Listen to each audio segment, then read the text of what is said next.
కార్తవీర్యార్జునుడు అరణ్యానికి వచ్చాడు. ఆయన నదీ తీరంలో కింది భాగంలో తన భార్యలతో కలిసి జలక్రీడలాడుతున్నాడు. అదే సమయానికి ప్రదోష వేళలో ఎందుకో రావణాసురుడు పుష్పక విమానంలో వెళ్ళిపోతున్నాడు. ఆయన నది ఒడ్డున దిగి స్నానం చేసి సంధ్యావందనం చేసుకుని సైకతలింగం చేసి దానికి ఆరాధన చేస్తున్నాడు. వీళ్ళకో పిచ్చి కోరిక పుట్టింది కార్తవీర్యార్జునుడి భార్యలకి. నీకు 1000 చేతులు ఉన్నాయి కదా, నదీ ప్రవాహాన్నంతటినీ ఆపేయగలవా 1000 చేతులతో అని అడిగారు. అది పెద్ద విషయమా అని 1000 చేతులు అడ్డుపెట్టాడు. అడ్డు పెడితే ప్రవాహం వెనక్కి వెళ్ళింది.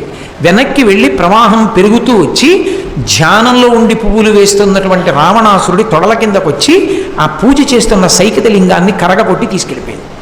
అకస్మాత్తు ప్రవాహం ఎందుకు పెరిగింది కిందకెళ్ళి చూడమన్నాడు భటుల్ని.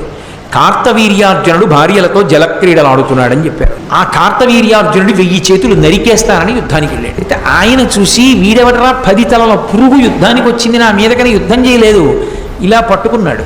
పట్టుకుని తీసుకుపోయి ఈ పురుగు నేను భార్యలతో జలక్రీడలాడుతుంటే నా మీదకు వచ్చిందని కారాగారంలో బారేసి తలుపేసేయండి అన్నాడు. అంత శక్తివంతుడు కార్తవీర్యార్జునుడు 1000 చేతులతో ఉంటాడు.